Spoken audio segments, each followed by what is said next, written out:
and welcome to today's Move Minneapolis webinar, Meet the Bike and Scooter Share Providers, where we'll be talking to representatives from BO, Lime, Spin, and the City of Minneapolis Public Works Department.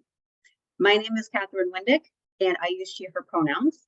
I'm an outreach specialist with Move Minneapolis, and I'll be your host for today's webinar. Thanks for joining us. Still seeing my screen, Carl? Looks like you went to the next slide. Great, thanks. So this webinar is being recorded. I would love for you all to use the Q&A function to submit your questions throughout the session. You don't need to wait till the end. If there's someone you'd like to direct your question to, please list their name with your question so we can ask them specifically. We might answer some questions in the Q&A box as we're going, so watch for that. And if needed, we might be able to take some extra time past 11 for additional questions. We'll answer remaining questions in the follow-up email. Before we get to the panel, I have a short introduction to Move Minneapolis for those who are joining us for the first time. Move Minneapolis is the transportation management organization for downtown Minneapolis. Our mission is to improve air quality and reduce congestion, which we accomplish by promoting alternatives to drive-alone commutes. We connect downtown commuters and employers with transportation resources on biking, walking, transit, carpool, van pool, car share, and telework. Our work focuses on commuting into downtown, and we work closely with downtown employers. And pictured on the screen here, see a couple of examples of what I'm talking about. Pictured on the left is a bus full of people commuting. And then on the right is my colleague Carl helping TC Bear with some transit information at a downtown commuter event. So in order to achieve our mission, we provide employer services, which can include commuter fares, transportation benefits consultation with employers. We can also consult with property managers about ways to make their buildings more welcoming and supportive of people that are using sustainable transportation. We do individualized trip planning and commuter surveys, to name a few. We serve as a resource and promote sustainable transportation through events such as Car Free MSP in September, the Minneapolis Transportation Summit in the fall. We do webinars like the one you're at right now, carpool registration, Metro Pass assistance, and we promote sustainable transportation through our monthly newsletter and our social media platforms. So follow us there if you aren't already. Pictured on the screen, you can see an example of us in action.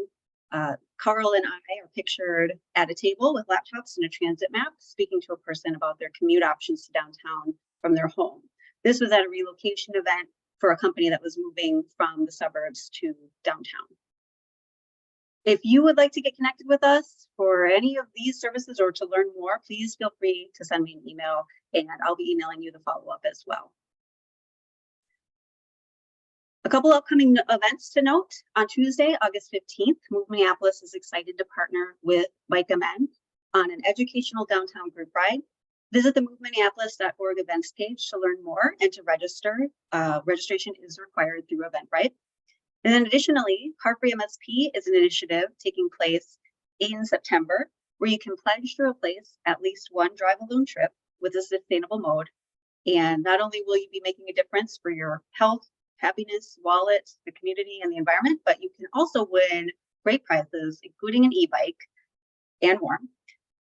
Also on World Car Free Day, which is September 22nd, please plan to join us for a celebration in Minnehaha Park's Wobbin picnic area from 5 to 7 p.m.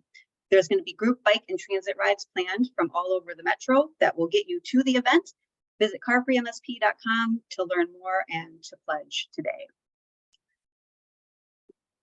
And with that, I'm going to stop sharing my screen for a moment and introduce our panelists. So I'd like to thank everyone, all of them, for being here today, and I'll just introduce them all in turn. Cooper Borchert is the operations manager for Minnesota with Lime. Max Gonzalez is the Public Works Operations Analyst that oversees daily operations for the Shared Bike and Scooter program in Minneapolis. Jimmy Gilman is Head of Government Partnerships for the Central Region with Spin. And Katerina Joino is a Community Engagement Specialist for VO. Thank you all so much for being here. Max, I believe you'd like to start us out by giving a brief history of bike and scooter share in Minneapolis, so I'll turn it over to you. Perfect. Thanks for the introduction. Happy to be here. Wanted to briefly talk about some of the bike and scooter information history here that the city of Minneapolis has had. And so just briefly, we've had shared bike for more than 10 years, previously through the Nice Ride system. Unfortunately, this is the first year that the Nice Ride system isn't operating here in the city of Minneapolis. We do have two providers here that are offering shared electric bikes. That is both Lime and Spin. Lime is offering Class 1 e-bikes. Spin has Class 2 e-bikes. We have had Class 1 e-bikes in the market since about 2019, either through a free-floating or docked system. And this year we have both the Class 1, Class 2 e-bikes. However, it is through the undocked system.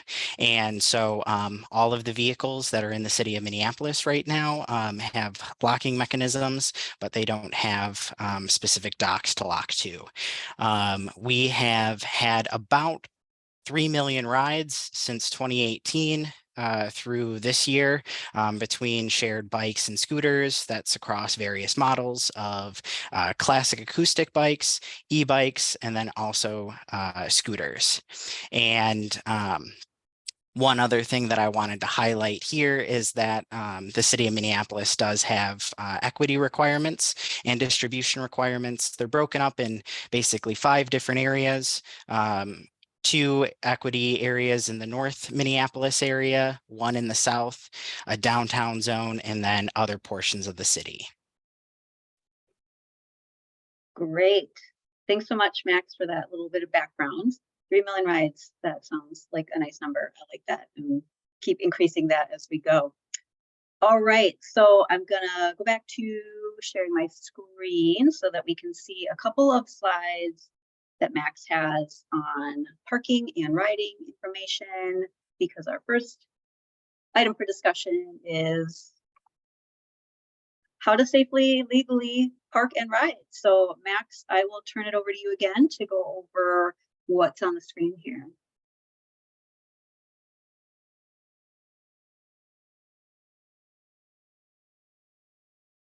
Oh, Max, you're muted. Thank you. Wanted to go on over a couple locations and talk about some of the acceptable parking locations. And so the first thing wanted to highlight is that acceptable parking locations include bike racks, meter hitches, municipal signs that are not stop signs, and bus signs, as well as disability signs. The blue racks here on the left hand of the screen that do have the panel with the logo for the bike and scooter program are acceptable parking locations for both bikes, scooters, and personal bikes. They were gifted to the city as Nice Ride left the market, and so the city acquired 240 of the blue lightweight stations. They have been deployed throughout the city, and the second picture are some blue radius racks. Those are also public racks. However, they are there for also bike, scooter, and personal bikes. They do not have a decal. There are about 50 of those specific blue racks that are spread throughout the city, and we evaluate those types of parking locations to try and help in some of the areas that either have high destination riding, additional vehicles, areas that people have talked about needing additional personal bike parking. And then at the top of the screen are some pictures of some acceptable end of ride parking.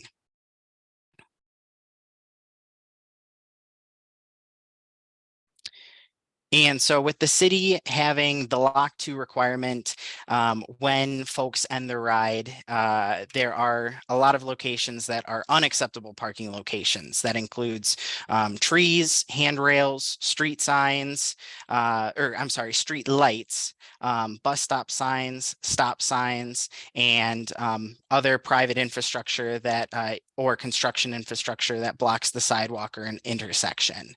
And so we ask that when folks end the ride, that they're not blocking any of the clear zones, access paths, ramps and intersections, and making sure to properly lock their vehicles to either the bike racks and or meter hitches or municipal signs. Great. Thanks, Max. And I'd like to open it up to the rest of the panel to see if you have anything else you'd like to add as far as parking and talking about safe and legal riding as well. I know we get questions about where scooters specifically belong, but we've been getting more questions about the e-bikes too, whether they're supposed to be sharing bike lanes with acoustic bikes and whether scooters are supposed to be in the bike lanes and who belongs on the sidewalk. So I'd love to open that up to anyone who'd like to address that as well.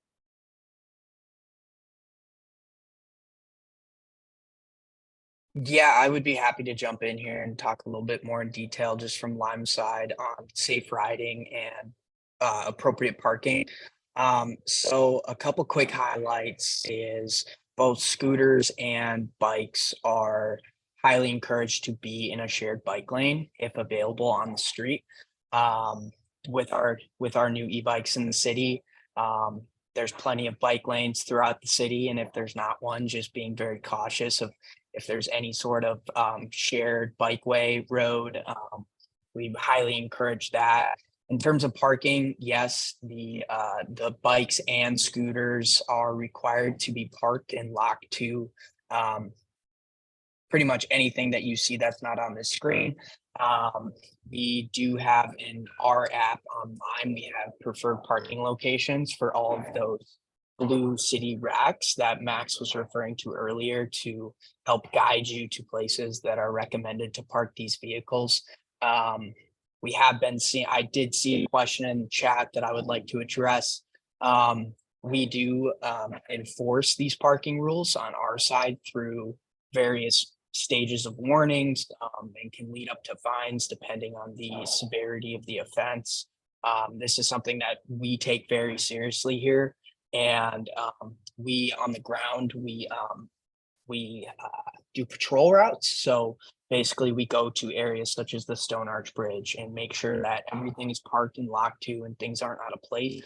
And I'd also like to highlight that if there's anything, if you or anybody in the city wants to report an issue, you can contact the 311 contact phone number.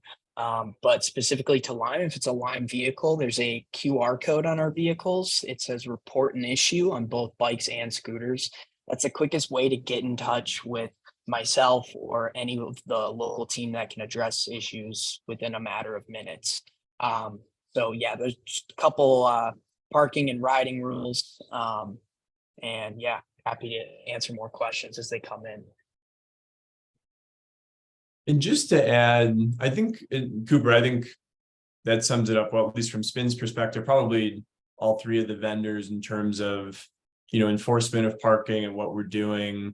And just want to add on the proactive side of things too, which I'm sure, or I know we at Spin are doing, and I think all three vendors are doing is, we'll send out push notifications to our users to make sure that we're putting that information out in front of them of what are the parking rules. Here's what might be a consequence if you don't follow those parking rules. We'll send that via email, and something that during our community events is always a stress point for us. So on the proactive side of things, really try to reach folks in person who might not be familiar with the program and the rules, as well as users who already have the app, already have it downloaded, sending them those regular reminders. So just wanted to add on that part as well.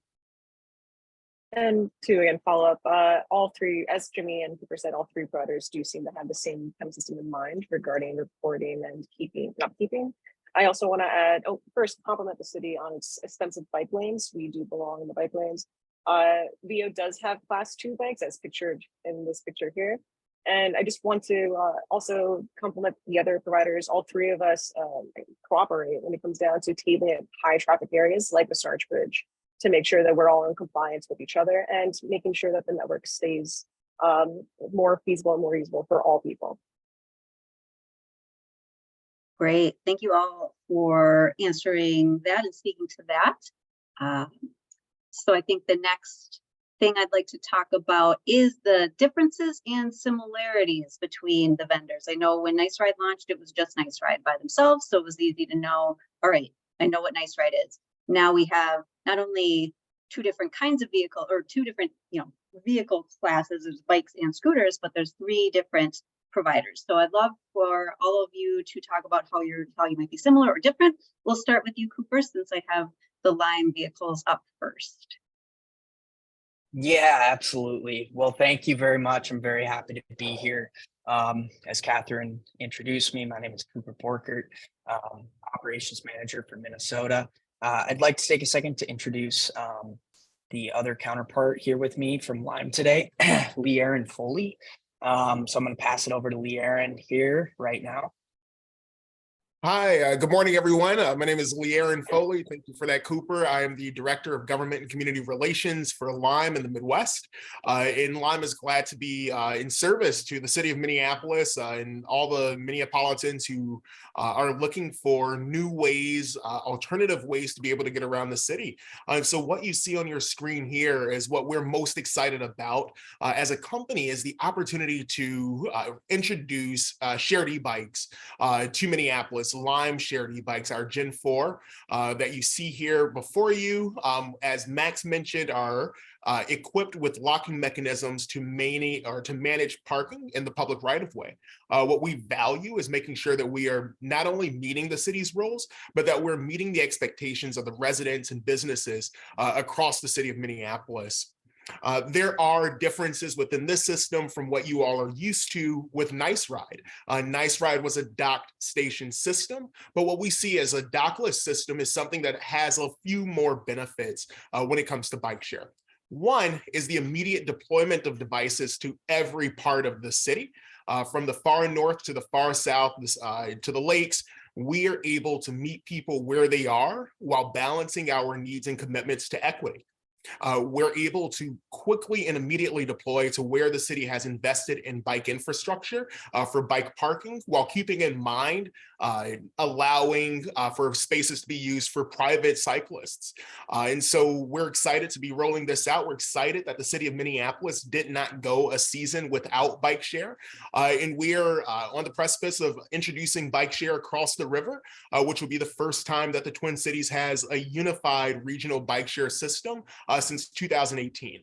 And so Lime introduced 1,000 of our e-bikes in addition to our fleet of e-scooter, Gen 4 e-scooters. On the sustainability piece, what we are most excited about on that side are swappable battery technology. That batteries are swapped between our bikes and our scooters, reducing our vehicle miles traveled for operations. Less time on the road, making sure that our vehicles are fully prepared for the next day, for the next morning, for people's commutes and their commutes home. Max mentioned that there have been well over 3 million trips on bikes and scooters, and over the lifetime of Lime service in Minneapolis, we've seen over 2.5 million trips on our scooters. In just this season alone, well over 80,000 trips on bikes. And so we're outpacing where Nice Ride was this time last year, and we're excited to be able to meet people where they are and continue to help people get to their destinations in an affordable manner. And based on that affordability, what I'd like to share with this group is the equity zones that the city has. Lime offers an automatic 40% discount. That's in addition to our Lime Access program, where people sign up based off of need. But what our goal is to reduce the burden for people who need access to affordable transportation. And that's why we provide that automatic 40% discount for people who live on the city's north and west sides within those equity zones. So what I'd like to do now is pass this over to Cooper, who will speak to Lime's commitment to keeping the city tidy, making sure that we have vehicles available, and responding to the needs, the complaints, the issues that have arisen because of this dockless bike and scooter share system. And again, reiterating our commitment to making sure that the city remains tidy and that we respect the public right of way. Cooper? Yeah, absolutely. Thank you so much, Lee. So just to address some of the questions in the chat and kind of going off what Lee said, in particular to the Stone Arch area, our team on the ground, we have patrol routes in place, just driving around in areas where we do see consistent problems to tidy up vehicles and make sure everything's looking presentable, as all three vendors do as well. And yeah, we work very closely with the city of Minneapolis to ensure that we are enforcing proper parking, especially as we moved away from a dock system with e-bikes. I think there's a little bit of a educational learning curve. So we're really focused on getting engaged with the community and making sure that people know where to park and lock their rides. And if not, we have appropriate processes in place to escalate and handle these situations. A couple things that also I would like to highlight on our e-bikes is that they do have a basket, which is very nice. You can put your belongings in there, and then, as Lee mentioned, the swappable battery, and then the lock to on the back. So that is what you would use to park and lock to a bike rack. And yeah, I think without further ado, I can pass it over to the next slide. Yes, so this is our Gen 4 scooter. As Lee had mentioned, this is compatible with our Gen 4 e-bikes in terms of the swappable battery. So very similar design, very similar look. Something I'd like to mention is the lower deck.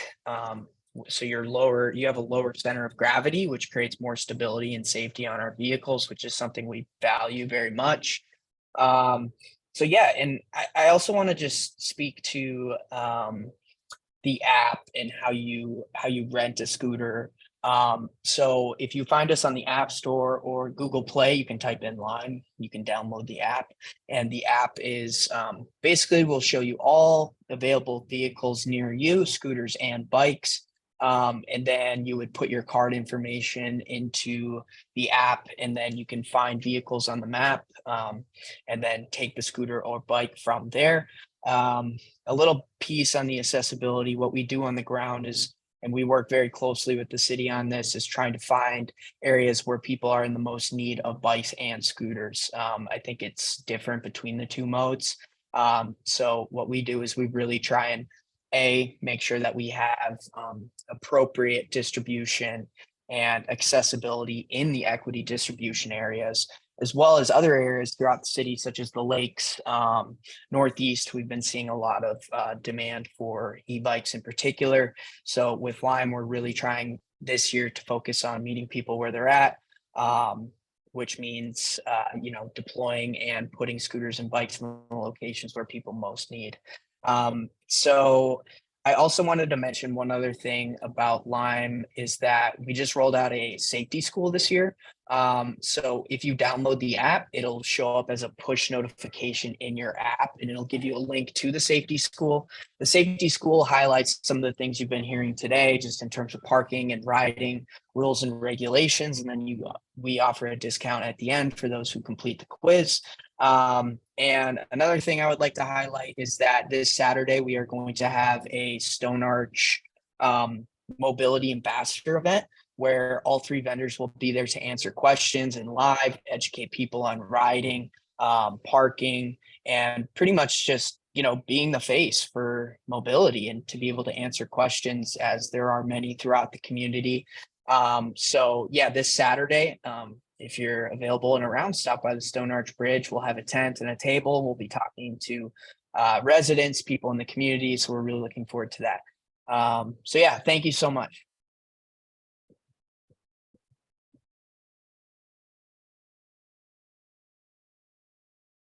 All right, I'll turn it over to Jimmy. Yes, thanks everyone. Again, my name is Jimmy Gilman. I lead our government partnerships for SPIN Central Region. I'm really excited just to chat a little bit about our S100 7th edition scooter that you can see here and some of the components of it. So this is the scooter that we have deployed in Minneapolis.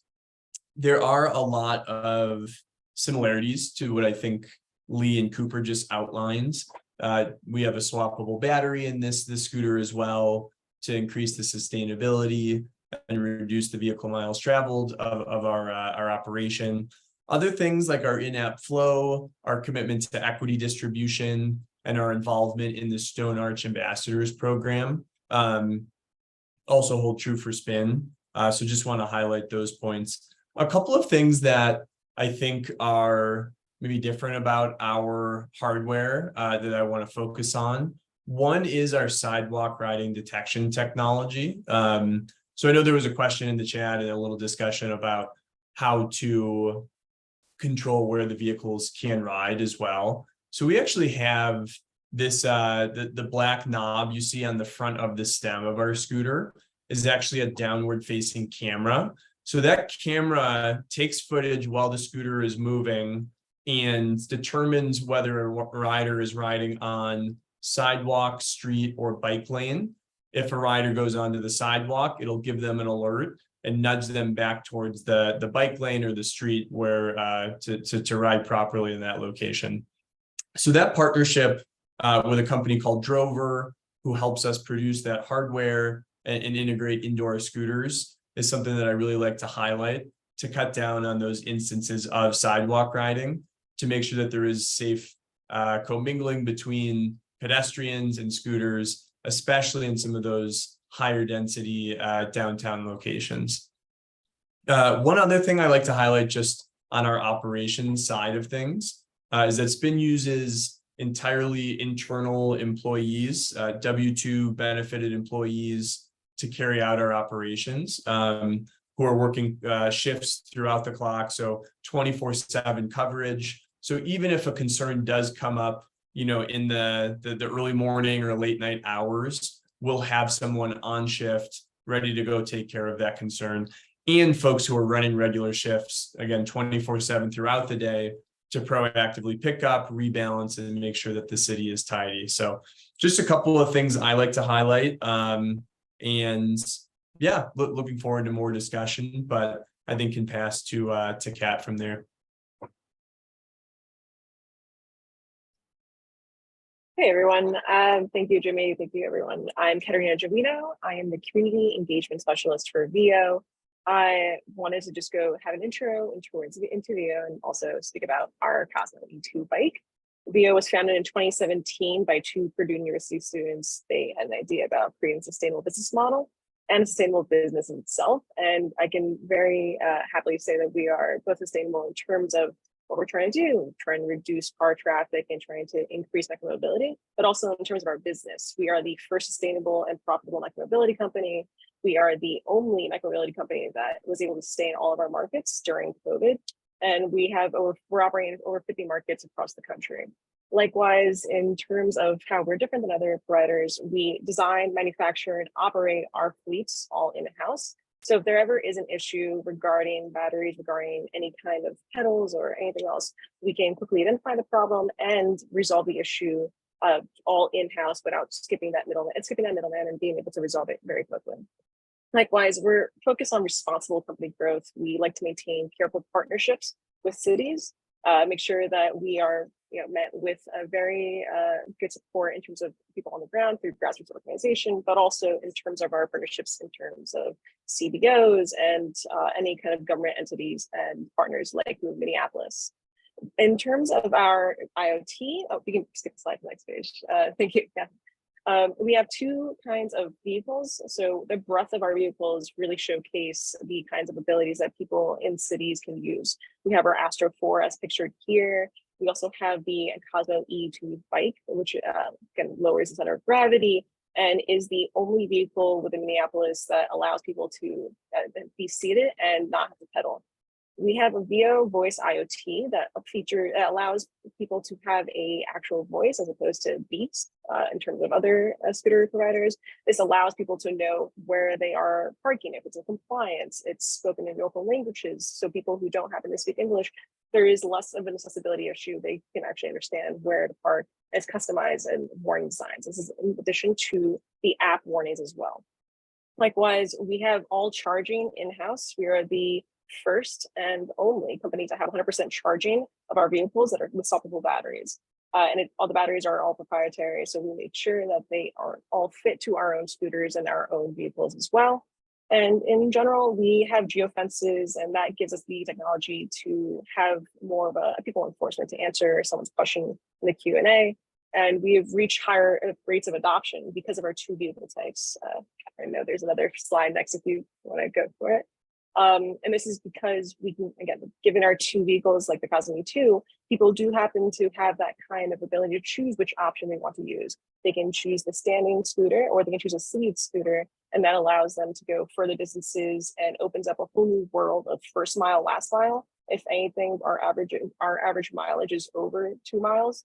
So we are more than just a first mile, last mile. We're about a 2 mile and last 2 mile company. I'd like to pass it off to my colleague, Jeff Hoover, who is the Director of Government Partnerships for VO, and he can discuss more about our vehicles. Yeah, I mean, I actually don't have a whole lot more to say here. Kat really kind of hit the nail on the head. I think, just very, very broadly, I would just add that, VO really places importance. One of our core company beliefs and values is this notion of, we all ride and making sure that we can reach folks sort of both, literally in a geographic sense, but also, kind of with respect to everyone's different appetites and abilities, that we all reach folks, that we can reach folks where they all live. And so, we really place a huge priority on mixing our fleet, place a huge priority on making sure that, we're really not excluding anyone from being able to engage in this, joyful and useful and sustainable mode of transportation. And so we really kind of, this is our #1 priority, both in Minneapolis and every market in which we operate. But I don't want to repeat anything Kat already said. She did a great job kind of running through some of our highlights here. So I'll leave it at that. Wonderful. Thank you all for all that. It's really great information and really helps kind of paint a picture for all of the different vendors. So we've been already talking a little bit about affordability and accessibility and things of that nature, but I did want to take some time for more information that you'd like to provide, if any, on your affordability programs. So whoever would like to jump in, feel free. Since we're listed on the top there, I'll hop in. So on the spin end, we're very proud of our spin access program. So the only provider to provide free rides to folks enrolled in our program. So 5 free 30-minute rides each day for those who are enrolled. You can enroll on the spin website into our access program. There's a wide range of eligible documents. The way the application would work is just inputting your information and a document that states that you are enrolled or eligible for a public benefits program. So really just one-page application. Again, we send around push notifications and chat about our access program at events so that users know about this as an option, or the general public who are not yet users can enroll in the program. So yeah, and I think Lee mentioned earlier about Lime's automatic discounts in certain geographies. So we also offer discounts in, I think our discount is 30% in the equity areas of the city that have been identified in conjunction with city staff. So it's sort of a dual-pronged approach of offering automatic discounts in the geographic areas, but then also having this free ride program for folks who apply online and are enrolled in the program. So again, really proud of this. and something that we've been excited to bring to the city of Minneapolis and other programs as well.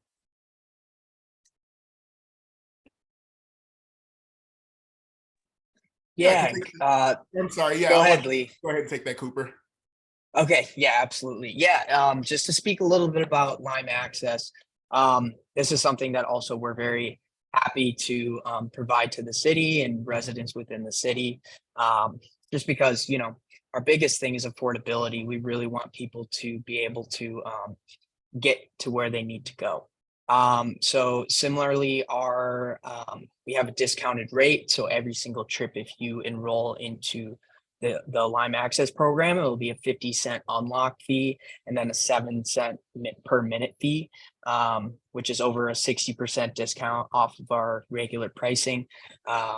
We see lots of Lime Access members in the cities and see a lot of people who are reaping the benefits of this and seeing trips that are actually being used every single day by Lime Access users. So that to me is something that, you know, I'm very passionate about and it gets me very excited. And yeah, similar to Spin, any qualifying individuals must be enrolled in a city, state, or federal public assistance program. Examples, SNAP benefit cards, discounted utility bills, Medicaid benefits. Also, I would like to highlight that the tap card access with the Metro line, if individuals have that tap card, you are also eligible for the access program here in the city.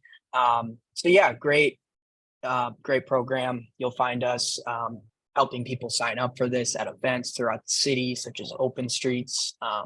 We're a sponsoring vendor there, so you'll see us talking about our Lime Access program and just educating people that this is an option through in-person events, in-app notifications, emails, things of that nature. So really excited to continue to see this program grow in the city as we continue to operate here. And yeah, so I will pass it off to Veo. Hey everyone, thank you again. Just wanted to get that corrected. No worries. As you can see, we have a VO access program as well. It's similar to Lime and to Spin. If you qualify for federal, state, or city assistance programs, then you can gain access to our VO access program for $5 a month. You have one free 30-minute ride each day and about 20 cents a minute afterwards. We see our average statistics completely skewed in this direction when it comes down to users. We have over 2,000 rides from access users since our launch, and the average ride is about 6.4 miles, which largely correlates to people who happen to live in transit deserts or live in areas further away from their metro stops. And this averages about 31 minutes per ride. Equally, we have an education campaign, as the other providers have mentioned. We go out of our way to go towards people who might not be the demographic in terms of targeting. So we reach out to the University of Minneapolis students, anyone who qualifies for Pell Grants and financial aid. We can help lower the barrier to the greatest degree. We have them and give access to the VIA Access program as well. And starting August 1st, so next week, we are going to launch a means-tested $6 a month program that unlocks unlimited ride fees for all people. Because again, affordability is very subjective. It doesn't have to mean that you can qualify for these programs. It's still more affordable than it would be otherwise. So we believe in that kind of manner, and just hope that it's the best thing going forward. Just to jump in here quickly, I think, Kat, just to clarify, the $6 a month pass will not be means tested. It'll be available for everyone. And so it'll anyone who wants to try the program will be able to try it out, and there'll be no like proof of eligibility or anything like that. Wonderful. Thank you for sharing that. And I do want to just mention too, I know the Transit Assistance Program, or TAP, has been mentioned a couple times here. And Move Minneapolis can assist people and get people registered for that program. So just wanted to call that out. That's something you can reach out to us if you have interest in that, or setting up a group registration at an event or something like that. Okay, I don't have I'm done with my slides, so I'm going to just stop sharing my screen here. My next question is about first mile, last mile. So that term has come up a couple of times as we've been talking, and I wanted to just kind of clarify or have you all talk about what your programs or your vehicles can do to fill first mile, last mile gaps. And by first mile, last mile gaps, we are kind of meaning something like, if your bus drops you off a mile away from your destination, but that's the closest you can get. Do you just walk that whole way? Is there another, would you have to get on a transfer to go a mile or bike or take these micromobility vehicles? So I know a lot of times people see or can see, because we hear this feedback where it just seems like these are just for fun, and they are fun. But I'd like to hear more from you all about that first mile, last mile connection piece and how these vehicles can fit into kind of the transportation system overall. So open it up to any of you who'd like to respond to talk about really the utility of these. And I know you've already kind of touched on that, but maybe just exploring that a little further. Yeah, absolutely. I can jump in. Again, this is I'm Lee Foley, Director of Government and Community Relations for Lime. And so Lime has seen, since we launched in 2023, nearly 500,000 trips. And with that, we can glean from the data quite a few narratives about how people are using bikes and scooters across Minneapolis. What we see and what we notice, because we take equity so seriously, is we like to dive into the data on that side pretty frequently. And so from the north and south EDAs, these equity distribution areas, as the city calls them, equity zones, we see trips that typically go, and Catherine mentioned this earlier, go from the neighborhoods into downtown or further into, say, St. Anthony Falls. And so you see these longer trips, these longer trip durations. And that's not typically a recreational trip. These are typically people who are using devices for commuting purposes, particularly if you live in, say, Jordan on the north side of the city. You're looking for more options and alternatives to be able to get around the city, particularly if there's not a bus route that goes to your destination. Bikes and scooters sort of meet that gap that exists within transportation. On first and last mile, what I really like to mention is that 60% of all trips are less than 5 miles. And so a huge share of trips are just the first and last mile. It's just the mile that it takes to get to someone's destination, to say a bakery or to a pharmacy, and it's just the return trip home. And so bikes and scooters, again, fit that gap that exists for how people get around the city. There's been a lot of discussion about 15-minute cities. And Minneapolis is sort of a perfect sort of example of how that happens within different neighborhoods, is that you have a place, you live in a neighborhood, you have a grocery store that may be about a 20-minute, it's a little bit longer walk than you may be comfortable with. And that's where a bike and a scooter fits in for someone's daily usage, is that you're looking for a way to be able to get there quickly and to return quickly. Particularly, we're about to enter into August, where the humidity in Minneapolis is going to increase drastically, and you may not want to sweat doing a 20-minute walk along the highway. So perhaps you find a quiet, comfortable bike route, and you hop on a bike or a scooter to be able to get around. And so those are the types of trips that we see. The vast majority of the trips that Lime and other micromobility operators see taking place typically replace car trips that people would normally take to go less than 5 miles.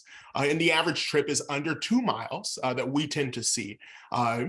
Some of those recreational trips that you'll see along the river, those may be recreational, but when you're looking at trips that are going, say, starting in the morning time and they end downtown, that's usually an early shift worker who needed an affordable way to be able to get to work. And if they're using Lime, they received an automatic 40% discount. They didn't have to sign up for a program to be able to get to work that day. Yeah, I think Lee summed that up fairly well. I mean, from our perspective as well, I pulled some of our trip data just to see what it looks like this year. And our average trip length is just under 2 miles, just under 20 minutes, in terms of the temporal aspect. So really that profile of someone who's using this as a commuting or connecting option. And we see in survey data, somewhere between a quarter and a third of trips connect to transit. So a lot of folks arriving directly at their destination through micromobility, but a huge chunk connecting to transit options as well. Again, providing options for folks who, will walk to transit, may be challenging, maybe within those transit desert scenarios, but micromobility can really be a lifeline in some of those circumstances. And just one other thing I want to highlight is we do actively deploy at mobility hub locations throughout the city in conjunction or planned with the city of Minneapolis. So I'm sure Max could speak a little bit more to that, but we really make sure that our deployments are focused on those spots so that folks who are getting off transit or other forms of transportation have a micromobility device available to them there. Those mobility hubs are also incentivized parking points within our application. So if someone ends their trip at that spot, they will get a credit off of a future ride. So really incentivizing folks to ride to those locations to sort of naturally rebalance the vehicles there, to make sure that when someone is then getting off the bus at that spot, there's a vehicle available for them. So something that we've worked very closely with public works staff to identify those spots, make sure that we are incentivizing ridership to those locations, and really just, bolster those transit to micromobility connections. I feel like I'm going to repeat the other two providers here, but equally, we work in conjunction with mass transit, not in competition with them. So any way we can partner with Metro Transit and any other kinds of providers, we will do that. When it comes down to making sure that we stock those kind of hubs outside of those Metro Transit areas, or when it comes to a bus stop, even that's further away, we want to make sure that people in all areas of the entire city are able to access a VO scooter or a vehicle and are able to get to their destination, whether it is first mile, last mile, or whether it is from point A to point B. And just again to refer, because of the extent of our two vehicles, we do see a larger demographic of people of all kinds of ratios, whether it comes down to gender, whether it comes down to age. They do prefer the seated option because you are able to go further for distances. The one caveat is when it's raining, people prefer to stand up on the scooter, but that's just a side note. That's a great little cheeky one. But because of that, we do see larger distances. So again, the average mile being just at like 2 miles when it comes down to scooters and being 15 minutes in terms of riding. That cuts down on 20 minutes of walking, as Leanne said, or it cuts down on carrying groceries home in the rain. So we love to see that's when people will use them. And like the provider said, we see a large amount of activity at Metro stops. Interesting about the rain. I wouldn't have thought there'd be a difference. So that's curious to me. The last question that I have for the group is, and again, this has been touched on here and there, and I know there have been a couple of questions in the chat, but I wanted to bring it up again, is how users can expect to be supported. So anything from, well, I guess it could be a non-user too, if someone's, I think we've already talked about reporting improperly parked vehicles to 311 and or individual companies. I guess that's a question I have, is if you report it to 311, should you also report it to the scooter or bike company that the vehicle is from, or do they talk to each other? I know Max was typing an answer to that, and maybe that's already been answered. But if there's a preference either way, which one you should report it to. And just also for users, if they experience an issue, they have a problem unlocking or something is wrong with the vehicle, how people can reach out for support. Yeah, I'll let Max lead, and then I will follow. Sure, I can touch base first on that first portion of the question that you had, Catherine, regarding should it be sent to 311 or should it be sent to the company or both? And so when a issue is reported to 311, either by email, phone call, or the online form, and I did include that link in the answer for reporting a mobility bike or scooter. When that is submitted, it is sent to myself and the companies. And so the 311 report would be sufficient to both notify the city of the issue and or misparked vehicle or other concern, but it also is sent to the company. So when that 311 is reported, it's important to include the company the company's vehicle that you're reporting, whether that be the green scooter from Lime or the blue bike from VO or the black and orange scooter for Spin. And so having that information is really helpful, as well as all of the vehicles have identification numbers on both sides of the vehicle. Some are located on the stem, some are located at the base by the front wheel. Others are large stickers located near the seat. And so making sure that when you submit that report with the vehicle, the company, the location, that all helps both the city and the company be able to track down either the rider or differentiate between multiple different people riding in that location. Yeah, I wanted to add on. I saw a comment in regards to Stone Arch Bridge, and obviously all of the parks, especially the riverfront, is very important for managing. And we know we do know that there are riders who do not always follow the rules. The vast majority of riders do, but the ones who sort of spoil the feeling, the vibes for all of us. Those are people who we actively work to clean up behind. And they're also people who we work to message, communicate with, and make sure that we can have corrective actions such as fines and fees and warnings to prevent their actions from happening again. We work directly with the city and report to the city on how many fines and fees we assess.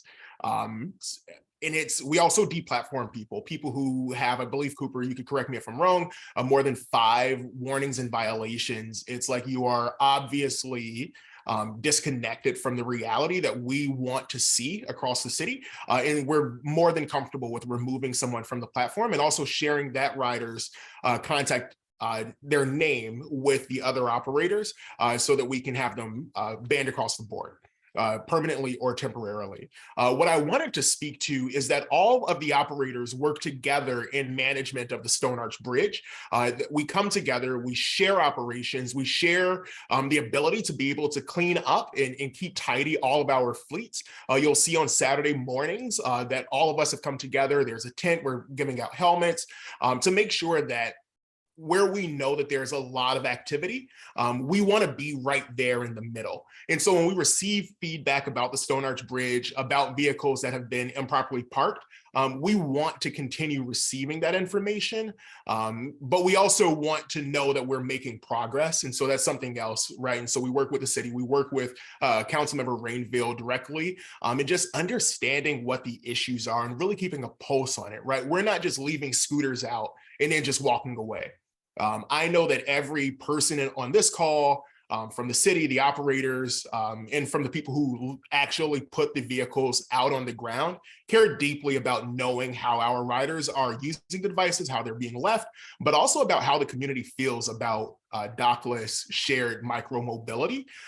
We are still fairly new, and there's still a lot of lessons to be learned. But what we want to do first is throw as many resources out there as possible to make sure that we're addressing those issues quickly. And so we know that there are still issues that exist, and there will remain issues, but we hope that there are new issues and that it's not the same issue throughout the life of our operations in Minneapolis.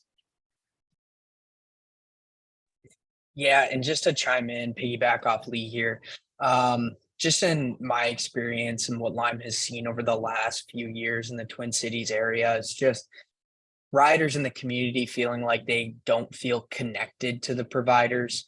And that's something that I'm very passionate about. Lime's very passionate about is, hey, like we want one simple mainstream way to be able to contact the people who work for Lime in the area. So there's often times where riders or people in the community will utilize our QR code reporting. That goes directly to me and my team's inbox, Slack messages right at the top. And there's been times where I've gone out and handled it and talked to the people who are reporting it.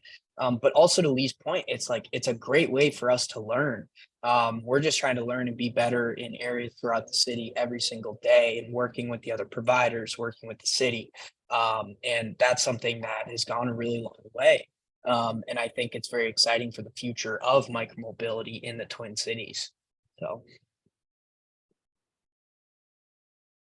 Wonderful. Thank you all for those answers. So I know we've been kind of answering questions as we've gone.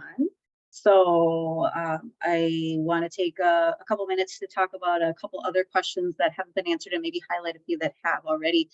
Simple one, what hour is the Saturday or is the Stone Arch Bridge happening? It's 10 a.m. to 9 p.m. So we share it between the 3 other vendors, and I coordinate with the local managers.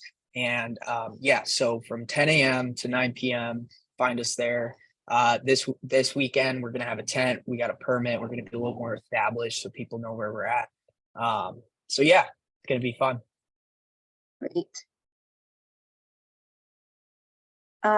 Question about batteries that I think is interesting. Are you seeing any new types of batteries that might be soon available that are more environmentally friendly? I know we've talked about kind of reducing the impact of changing the batteries and the vehicle miles traveled related to that. But as far as the batteries themselves, how often are you looking at updating those, or are there no new technologies coming to the fore that you might be able to incorporate, or what does that look like?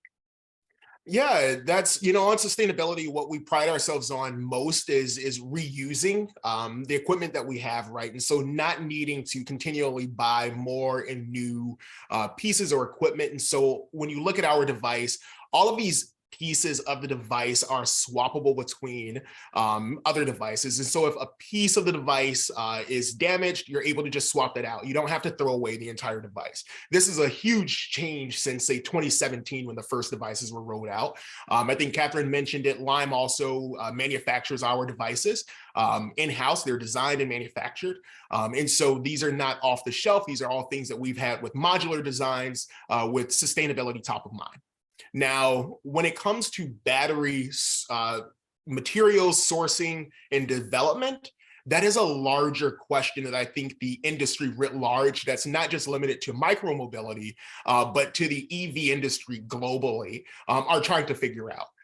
There are limited supplies of lithium that are available, and we're moving toward a world where more lithium is required to power these electric vehicles. And so I wish I had a more in-depth answer for you on that, but I think this is a larger macro issue that's not just limited to what Lime, Spin, or VO's capabilities are, but it's something that we'll start to see shift as newer and different battery technologies come to play, as we see that these resources may be shrinking or maybe more harmful to source or more expensive. There will be new innovations that come about. I think all of us are excited and interested in seeing the the direction that goes in, but that's not yet a question that I'm able to answer, just because I think that this industry writ large is still looking at what the alternatives are when these resources become a little bit more challenging to source.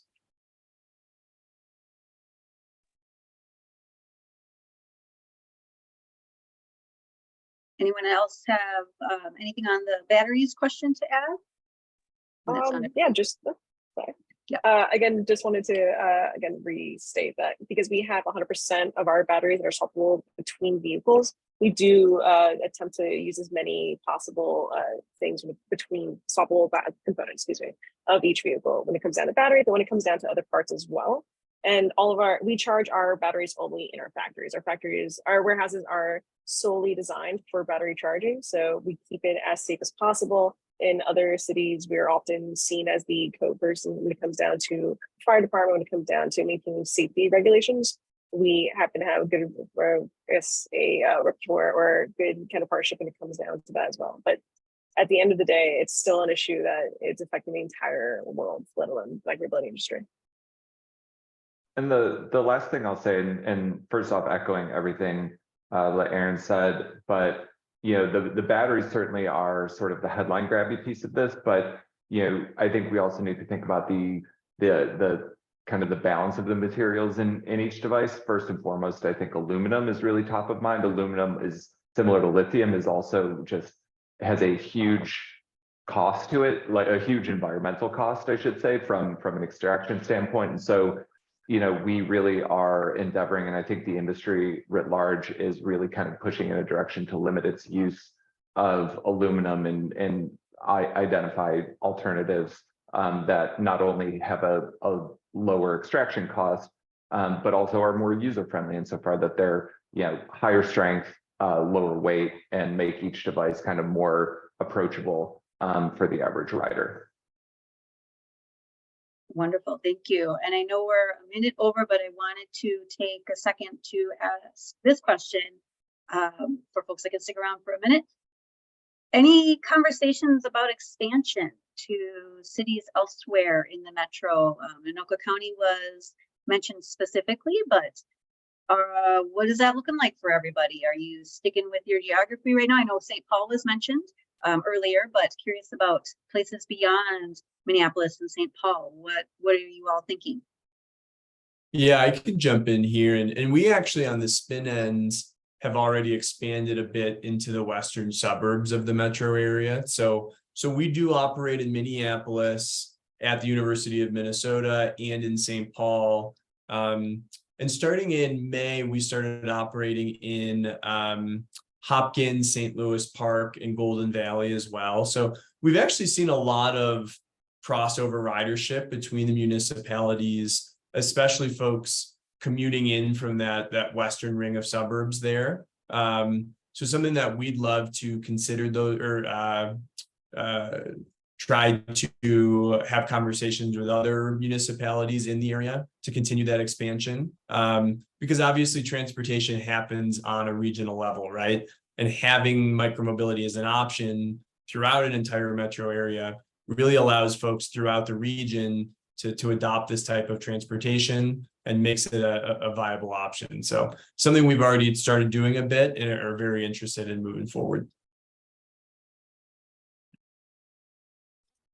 Yeah, and to piggyback off Jimmy, Lime operates in Minneapolis, U of M, and St. Paul. What we're most excited about in terms of expansion is bringing e-bikes to St. Paul, having a regional bike share system. And I would also like to note that we operate 300 scooters and 50 e-bikes in Rochester, Minnesota.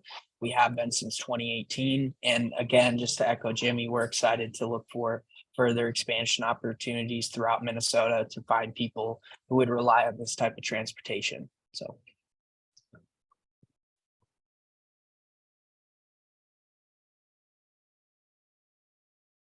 Anything from Theo? Just that I think similar to the other operators, we operate the full city of Minneapolis. We operate on U of M's campus. And, we really want to prioritize making sure that the service we're delivering in Minneapolis is snappy and efficient. And so, I think for the time being, you can expect us to see in all corners of the city, but we're very happy with that for the moment.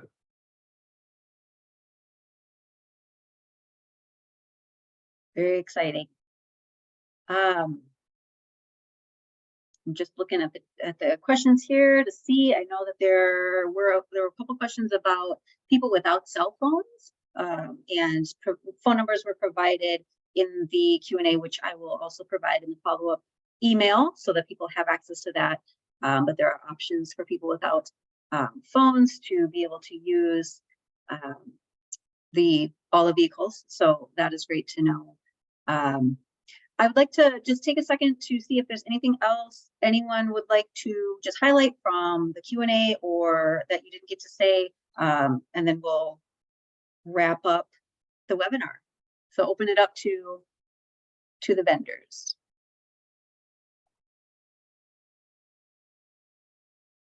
And if not, that's fine too.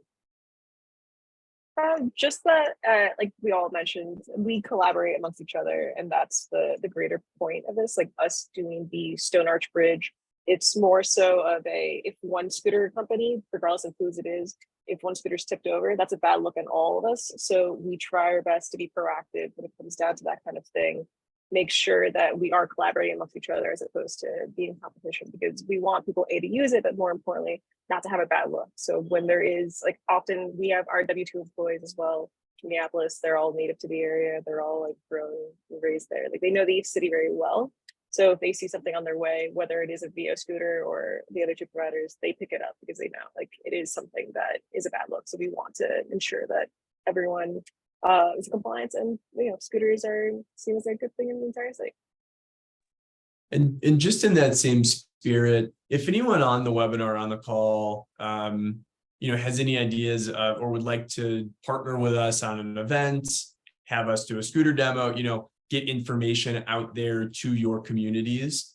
We'd love that. I think I speak on behalf of all vendors that we love events like this. We love getting out into the community and really putting a face to the operations that folks see out there in the city. So just want to open that invitation. If anybody has any collaboration opportunities, we're more than willing and would be excited to partner.